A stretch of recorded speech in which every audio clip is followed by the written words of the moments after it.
법원 앞이었습니다. 비가 내리고 있었죠. 그 남자는 오늘도 익숙한 계단을 올라가고 있었어요. 검은 우산, 검은 정장, 그리고 무거운 서류 가방. 그런데 그 순간이었습니다. 군중 사이로 절대 다시 볼 수 없다고 믿었던 얼굴이 보였어요. 3년 전 그의 손으로 직접 묻었던 여자. 죽은 아내였습니다. 남자는 숨이 멎었어요. 우산이 손에서 미끄러졌습니다. 말도 안 돼. 그런데 더 충격적인 건 그녀가 혼자가 아니었다는 거예요. 작은 손을 양쪽에 꼭 잡고 있었습니다. 쌍둥이 아이들이었어요. 아이들이 고개를 들어 그를 올려다봤습니다. 엄마, 저 사람 누구야? 엄마가 말한 아빠야? 남자의 심장이 그 자리에서 멈췄어요. 한 번도 본 적 없는 아이들. 자신을 닮은 쌍둥이였습니다. 여자가 천천히 고개를 들었어요. 그리고 그를 똑바로 바라보며 차갑게 말했습니다. 당신이 3년 전에 묻은 건 제가 아니에요. 남자는 무릎이 풀렸습니다. 대체 무슨 일이 있었던 걸까요? 3년 전 그날 정말 무슨 일이? 이 놀라운 진실의 전체 이야기가 궁금하시다면 잠시만 구독 버튼을 눌러주세요. 숨겨진 진실을 파헤치는 이야기를 매일 전해드립니다. 알림 설정까지 해두시면 다음 이야기를 놓치지 않으실 수 있어요. 자, 그럼 시간을 되돌려 볼까요? 모든 건 3년 전 한 책방에서 시작됐습니다. 3년 전 가을이었습니다. 작은 책방, 오래된 건물 2층의 조용한 공간이었어요. 그 남자가 문을 열고 들어왔습니다. 검은 정장 차림의 피곤한 얼굴이었죠. 선반 사이를 걷다가 모퉁이에서 누군가와 부딪혔어요. 책 몇 권이 바닥에 떨어졌습니다. 죄송합니다. 두 사람이 동시에 허리를 숙였어요. 손이 같은 책에 닿았습니다. 그가 고개를 들었을 때 눈앞에 한 여자가 있었어요. 부드러운 미소를 짓고 있었습니다. 괜찮아요. 여자의 목소리가 따뜻했어요. 남자는 잠시 말을 잃었습니다. 여자의 눈빛이 맑았거든요. 요즘 같은 세상에서 보기 드문 순수함이었어요. 두 사람은 함께 책을 주워 선반에 올렸습니다. 이 책방 자주 오세요? 남자가 물었어요. 네, 거의 매일이요. 여자가 웃었습니다. 손에 작은 노트를 들고 있었어요. 저도 가끔 들러요. 조용해서 좋더라고요. 맞아요. 여기는 시간이 천천히 가는 것 같아요. 여자가 창밖을 바라봤습니다. 석양이 지고 있었어요. 뭐 찾으세요? 여자가 물었습니다. 법률 서적이요. 일 때문에. 법 쪽 일하세요? 네, 뭐 비슷한 거요. 남자는 애매하게 대답했어요. 직업을 구체적으로 말하고 싶지 않았습니다. 멋지네요. 저는 글 쓰고 싶어요. 글이요? 네, 아직 취미지만요. 여자가 수줍게 웃으며 노트를 가렸어요. 남자는 궁금했습니다. 어떤 글을 쓸까? 하지만 더 묻지 않았어요. 저기, 실례가 안 된다면 커피 한 잔 하실래요? 여자가 잠시 망설였어요. 낯선 사람이었으니까요. 하지만 그의 눈빛은 진실해 보였습니다. 좋아요. 그렇게 두 사람은 책방을 나섰습니다. 석양빛이 따라왔어요. 그날 그는 몰랐습니다. 이 만남이 자신의 인생을 완전히 바꿔놓을 거라는 걸. 그리고 3년 후 법원 앞 빗속에서 다시 만나게 될 거라는 것도. 6개월이 흘렀습니다. 두 사람은 사랑에 빠졌어요. 그는 그녀와 함께 있을 때만 웃을 수 있었습니다. 어느 날 그가 무릎을 꿇었어요. 저와 결혼해 주시겠어요? 여자는 눈물을 흘리며 고개를 끄덕였습니다. 하지만 그의 아버지는 달랐어요. 안 돼. 그 여자는 우리 집안에 맞지 않아. 아버지, 저는 그녀를 사랑합니다. 사랑? 그런 걸로 결혼하는 줄 아나? 남자는 처음으로 아버지를 거역했어요. 사랑으로 결혼합니다. 허락 없이도 할 겁니다. 결혼식 날이었습니다. 작은 예식장, 하객은 가족분. 그녀에겐 초대할 사람이 없었고 그의 가족은 오고 싶어 하지 않았으니까요. 신부가 웨딩드레스를 입고 들어왔습니다. 순백의 드레스가 아름다웠어요. 하지만 신랑의 아버지는 끝까지 그녀를 보지 않았습니다. 뒤를 돌아선 채 팔짱을 끼고 서 있었어요. 여자는 그 모습을 봤습니다. 가슴이 아팠지만 참았어요. 식은 조용히 끝났습니다. 축하는 없었어요. 신혼집 첫날 밤, 초인종이 울렸습니다. 문을 열자 아버지가 서 있었어요. 나와라. 아버지, 딱 한 번만 더 기회를 준다. 그 여자와 헤어져라. 그러면 파트너 자리를 보장해 주마. 남자는 깨달았습니다. 아버지가 자신의 직장까지 알고 있다는 걸. 싫습니다. 뭐? 저는 그녀와 살 겁니다. 파트너 같은 건 필요 없어요. 아버지의 얼굴이 일그러졌어요. 후회하지 마라. 내가 정말로 화나면 어떻게 되는지 알게 될 거다. 협박하시는 겁니까? 협박이 아니야. 경고지. 아버지가 돌아서며 마지막 한마디를 던졌어요. 내 방식대로 해결하겠어. 문이 닫혔습니다. 남자는 주먹을 꽉 쥐었어요. 안에서 아내가 나왔습니다. 들었어요. 미안해요. 괜찮아요. 우리 잘 살면 돼요. 여자가 그의 손을 잡았어요. 남자는 아내를 안았습니다. 하지만 불안했어요. 내 방식대로 해결하겠어. 대체 무슨 뜻일까요? 그날 밤 멀리서 누군가 그들의 집을 지켜보고 있었습니다. 검은 차 안에서요. 차 안에 남자가 전화를 걸었어요. 준비하십시오. 전화 너머로 목소리가 들렸습니다.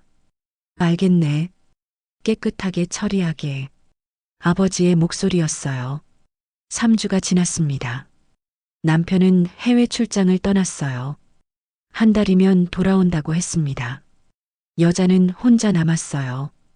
어느 날 몸이 이상했습니다. 아침마다 속이 메스꺼웠어요. 병원에 갔습니다. 의사가 초음파를 보더니 미소 지었어요. 축하드려요. 임신 6주입니다. 여자의 눈에서 눈물이 흘렀습니다. 정말요? 네, 그런데 쌍둥이에요. 여자는 가슴이 벅차올랐어요. 배를 쓰다듬었습니다. 우리 아기들. 병원을 나와 남편에게 전화를 걸었어요. 연결이 안 됐습니다. 문자를 보냈어요. 여보, 좋은 소식이 있어요. 빨리 전화 주세요. 답장은 오지 않았습니다. 다음 날 아침 남편에게서 문자가 왔어요. 출장 연장됩니다. 한 달 더 걸릴 것 같아요. 미안해요. 여자는 핸드폰을 꽉 쥐었습니다. 눈물이 났어요. 한 달 더. 아기를 말할 수 없는 시간이었습니다. 그날 밤이었어요. 여자는 초음파 사진을 보고 있었습니다. 문을 두드리는 소리가 들렸어요. 똑똑똑. 이 시간에 누가 올까요? 초인종 화면을 봤습니다. 낯선 남자 2명이 서 있었어요. 누구세요? 대답이 없었습니다. 하지만 계속 문을 두드렸어요. 여자는 문을 열지 않았습니다. 그런데 열쇠 돌아가는 소리가 들렸어요. 철컥. 문이 열렸습니다. 남자 둘이 들어왔어요. 뒤에서 또 한 사람. 시아버지였습니다. 시아버님? 여자는 뒤로 물러났어요. 짐 싸라. 시아버지의 목소리가 차갑게 울렸습니다. 무슨 말씀이세요? 나가야지. 이 집에서. 저는 며느리예요. 왜 제가? 넌 우리 가족이 아니야. 애초부터. 여자는 배를 감싸 안았습니다. 저 임신했어요. 쌍둥이예요. 시아버지의 얼굴이 굳어졌어요. 그래서 더 안 되는 거야. 무슨, 내 같은 여자가 낳은 아이들이 우리 핏줄이 될 순 없어. 여자는 믿을 수 없었습니다. 그 순간 조용히 주머니 속 핸드폰을 꺼냈어요. 화면을 보지 않고 녹음 버튼을 눌렀습니다. 짐 싸. 지금 당장. 남자 둘이 방으로 들어갔어요. 안 돼요. 제발. 여자가 막으려 했지만 소용없었습니다. 시아버지가 차갑게 말했어요. 조용히 나가면 돈은 주지. 하지만 거부하면 눈빛이 모든 걸 말해주고 있었습니다. 위협이었어요. 여자는 핸드폰을 꽉 쥐었습니다. 녹음이 계속되고 있었어요. 이 모든 게 기록되고 있었습니다. 남편한테 전화할게요. 소용없어. 전화 안 받을 거야. 시아버지가 냉소를 지었어요. 여자는 깨달았습니다. 출장 연장도 전화가 안 되는 것도 모두 계획이었다는 걸. 다음 날 여자는 집에서 쫓겨났습니다. 가방 하나만 들고 거리에 섰어요. 갈 곳이 없었습니다. 같은 시간 해외에 있던 남편에게 전화가 왔어요. 아들, 큰일 났다. 당장 들어와. 아버지의 목소리가 떨리고 있었습니다. 무슨 일인데요? 내 아내가 교통사고를 당했어. 남편의 손에서 핸드폰이 떨어질 뻔했어요. 뭐라고요? 병원에서 연락 왔어. 빨리 와. 남편은 그날 밤 비행기를 탔습니다. 차 안에서 물었어요. 아내는 어느 병원에 있어요? 그게, 아들아, 이미 늦었어. 무슨 소리예요? 돌아가셨어. 차가 급정거했어요. 거짓말이죠? 장례식장으로 가자. 장례식장. 검은 리본, 조문객들, 국화꽃. 그리고 관이 있었어요. 남편은 관 앞으로 비틀거리며 걸어갔습니다. 아내를 봐야겠어요. 안 돼. 얼굴을 볼 수 없어. 사고가 심해서. 그래도 차에 불이 났어. 화상이 심해서 신원도 치과 기록으로 확인했다. 남편은 무릎을 꿇었습니다. 관을 붙잡고 울부짖었어요. 안 돼. 눈물이 쏟아졌습니다. 같은 시간 다른 장소. 여자는 낡은 쪽방에 있었어요. 배가 아프기 시작했습니다. 너무 이른 출산이었어요. 아직 6달. 안 돼. 아직은. 하지만 통증은 계속됐습니다. 떨리는 손으로 119에 전화를 걸었어요. 주소가 어떻게 되세요? 통증에 제대로 말할 수 없었습니다. 전화가 끊겼어요. 혼자였습니다. 아가들아, 조금만 버텨. 밤이 깊어졌을 때 작은 울음소리가 들렸습니다. 으앙, 첫 번째 아기. 으앙, 두 번째 아기. 쌍둥이. 남자아이 하나, 여자아이 하나. 너무 작았어요. 손바닥만 했습니다. 살아야 해. 여자는 아기들을 품에 안았어요. 같은 밤 장례식장. 남편은 관 앞에 앉아 밤을 새웠습니다. 미안해. 내가 지켜주지 못해서. 다음 날 장례식이 치러졌어요. 비가 내렸습니다. 관이 땅에 묻혔어요. 서은주, 사랑하는 아내여 편히 쉬소서. 남편은 비석 앞에 무릎을 꿇었습니다. 하지만 그는 몰랐어요. 관 속에 있던 사람이 아내가 아니라는 걸. 그 순간 아내가 두 아기와 함께 살아 숨쉬고 있다는 걸. 이 모든 게 아버지가 만든 거짓이라는 것도. 3년이 흘렀습니다. 남자는 변했어요. 웃지 않았습니다. 매달 아내의 묘를 찾아갔어요. 그리고 오늘 법원 앞이었습니다. 비가 내렸어요. 그 순간 군중 속에서 한 여자가 보였습니다. 심장이 멎었어요. 죽은 아내였습니다. 그녀 곁에는 쌍둥이 아이들이 있었어요. 남자는 우산을 떨어뜨렸습니다. 비를 맞으며 걸어갔어요. 여자도 그를 봤습니다. 당신, 이진우 씨, 당신이 3년 전에 묻은 건 제가 아니에요. 남자는 얼어붙었어요. 따라오세요. 여자가 쌍둥이의 손을 잡고 걸었습니다. 근처 카페. 여자는 아이들을 한쪽에 앉혔어요. 남자와 마주 앉았습니다. 침묵이 흘렀어요. 여자는 가방에서 낡은 수첩을 꺼냈습니다. 이게 뭐예요? 3년 동안의 기록이에요. 남자는 떨리는 손으로 수첩을 펼쳤어요. 날짜, 장소, 이름들. 녹취록이 빼곡했습니다. 당신 아버지가 저를 쫓아낸 날의 기록이에요. 여자가 한 장을 펼쳤습니다. CCTV 사진이 끼워져 있었어요. 당신 아버지가 병원 관계자를 만나는 장면이에요.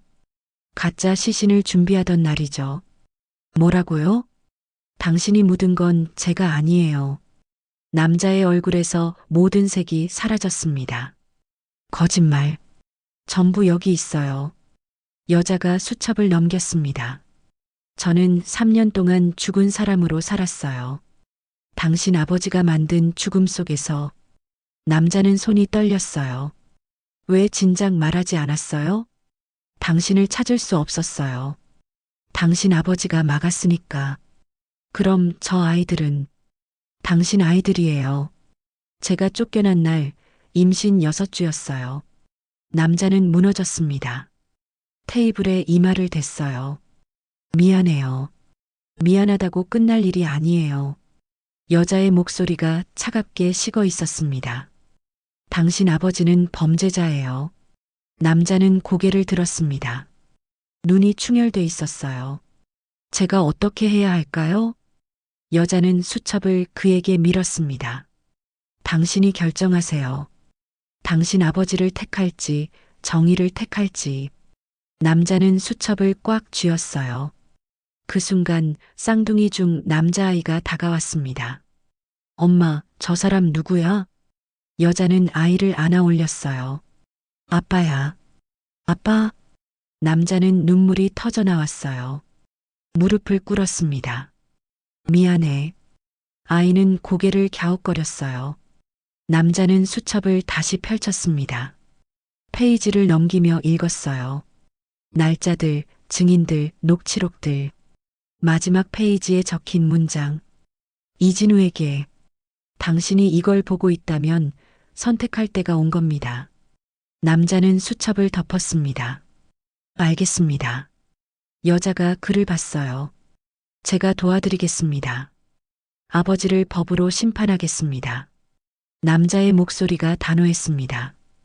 다음 날 남자는 출근했습니다. 고층 빌딩의 대형 로펌이었어요. 그는 송무팀 변호사였습니다. 회의실에 들어가자 모두가 기다리고 있었어요. 축하합니다. 이진우 변호사님. 파트너 승진이 결정됐습니다. 사람들이 박수를 쳤어요. 진우는 무표정하게 고개를 숙였습니다. 감사합니다. 구석에 아버지가 앉아 있었어요. 만족스러운 표정이었습니다. 진우는 아버지를 봤습니다.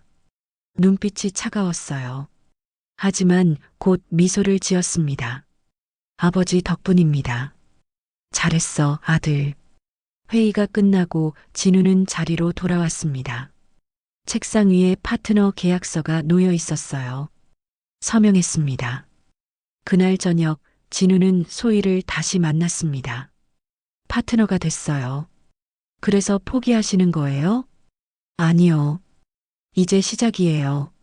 소희는 의아한 표정을 지었습니다. 파트너가 되면 회사 내부 자료에 접근할 수 있어요. 아버지가 관여한 모든 사건 기록도요. 진우의 눈빛이 차갑게 빛났습니다. 당신의 증거와 제 자료를 합치면 완벽해집니다. 위험하지 않나요? 위험해도 해야 합니다. 아버지는 명예를 가장 사랑해요. 그 명예로 무너뜨릴 겁니다. 며칠 후 진우는 회사 시스템에 접속했습니다. 아버지의 이름이 적힌 사건들이 열렸어요. 하나씩 다운로드했습니다. 조용히 흔적 없이 그날 밤 집으로 돌아갔습니다. 아버지가 거실에 앉아 있었어요. 파트너 첫날은 어땠나? 좋았습니다, 아버지. 진우가 웃으며 대답했어요. 아버지 말씀이 맞았어요. 아버지가 만족스럽게 고개를 끄덕였습니다. 이제야 정신을 차렸구나. 네, 아버지. 진우는 고개를 숙였어요. 하지만 주머니에는 USB가 들어 있었습니다. 일주일 후 진우는 소희를 다시 만났습니다. 테이블 위에 두 개의 수첩이 놓였어요. 이제 됐어요. 아버지가 손댈 수 없는 판을 만들었어요. 언제 시작하실 거예요? 내일. 내일 아침 기자회견을 열겠습니다. 소희는 진우를 바라봤어요. 3년 전에 그 남자가 아니었습니다. 더 강해져 있었어요. 준비됐나요?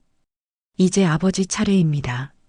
다음 날 아침 기자들이 모였습니다. 로펌 회의실이었어요. 진우가 단상에 섰습니다. 플래시가 터졌어요. 전직 대법관 이상철의 범죄를 고발합니다. 회의실이 술렁였습니다. 3년 전 제 아내를 강제로 추방하고 사망으로 위조했습니다. 기자들이 펜을 들었어요. 여기 모든 증거가 있습니다. 진우가 서류를 들어 올렸습니다. 그 순간 회의실 문이 열렸어요. 이상철이 들어왔습니다. 무슨 짓이냐? 진우는 아버지를 똑바로 봤어요. 사실을 말하는 겁니다, 아버지. 이 자식이. 이상철이 단상으로 다가왔습니다. 하지만 경호원들이 막았어요. 저분이 전직 대법관 이상철입니다. 진우가 기자들에게 말했습니다. 카메라가 이상철을 향했어요. 거짓말이다. 내 아들이 미쳤어. 이상철이 소리쳤습니다. 진우는 침착하게 USB를 꺼냈어요. 여기 CCTV 영상이 있습니다. 아버지가 병원 관계자와 만나는 장면입니다. 화면에 영상이 재생됐어요. 이상철의 얼굴이 굳어졌습니다. 그리고 녹취록입니다. 진우가 재생 버튼을 눌렀어요. 이상철의 목소리가 흘러나왔습니다. 내 같은 여자가 낳은 아이들이 우리 핏줄이 될 순 없어. 회의실이 조용해졌어요. 이상철은 얼어붙었습니다. 제 아내는 살아있습니다. 그리고 아버지가 만든 죽음에서 벗어났습니다. 진우가 문을 가리켰어요. 문이 열리고 소희가 들어왔습니다. 쌍둥이의 손을 잡고 있었어요. 기자들이 일제히 카메라를 들었습니다. 이상철은 뒤로 물러났어요. 아니, 이럴 순 없어. 3년 동안 제 아내는 죽은 사람으로 살았습니다. 아버지 때문에. 진우의 목소리가 차갑게 울렸어요. 그리고 제 아이들은 아버지를 한 번도 만나지 못했습니다. 쌍둥이 중 남자아이가 앞으로 나왔어요. 저 사람이 나쁜 할아버지야? 아이의 순수한 질문에 회의실이 숨을 죽였습니다. 이상철의 얼굴이 일그러졌어요. 그날 오후 검찰이 움직였습니다. 이상철에게 출석 요구서가 날아갔어요. 저녁 뉴스는 이 사건으로 도배됐습니다. 전직 대법관 며느리 사망 조작 의혹. 이상철은 집에 혼자 앉아 있었어요. TV를 껐습니다. 전화가 울렸어요. 받지 않았습니다. 문을 두드리는 소리가 들렸습니다. 검사들이었어요. 이상철 씨, 동행해 주시겠습니까? 이상철은 천천히 일어났습니다. 명예를 지키려다 명예를 잃었어요. 일주일 후 법정이 열렸습니다. 이상철이 피고인석에 앉았어요. 방청석에는 소희와 쌍둥이가 있었습니다. 재판장이 물었어요. 피고인 혐의를 인정하십니까? 이상철은 한참을 침묵했습니다. 그리고 고개를 숙였어요. 인정합니다. 진우는 방청석에 앉아 그 모습을 봤습니다. 눈물이 흘렀어요. 복수가 아니었습니다. 정이었어요. 3개월이 지났습니다. 작은 집, 바다가 보이는 곳이었어요. 마당에서 진우가 쌍둥이와 놀고 있었습니다. 아빠 공, 나도. 진우는 웃으며 공을 굴려줬어요. 아이들이 까르르 웃었습니다. 여보, 밥 됐어요. 소희가 나왔어요. 진우가 아이들을 안아 올렸습니다. 식탁에는 따뜻한 음식이 차려져 있었어요. 진우와 소희는 서로를 바라보며 웃었습니다. 아이들이 잠든 후 베란다에 나갔어요. 후회하지 않아요? 전혀요. 이게 진짜 제 인생이에요. 소희가 진우의 손을 잡았습니다. 아버지한테서 연락 왔어요. 뭐라고 하셨어요? 손주들을 보고 싶대요. 천천히요. 언젠가는요. 소희가 고개를 끄덕였습니다. 다음 날 진우는 동네 서점에 갔어요. 진우 씨 오셨어요? 네. 오늘도 도와드릴게요. 진우는 책을 정리했습니다. 이제 그는 변호사가 아니었어요. 오후에 소희가 아이들과 왔습니다. 아빠, 준호와 서윤이가 뛰어왔어요. 우리 아가들, 오늘 그림책 하나 골라볼까? 응. 소희가 진우 옆에 섰어요. 행복해 보여요.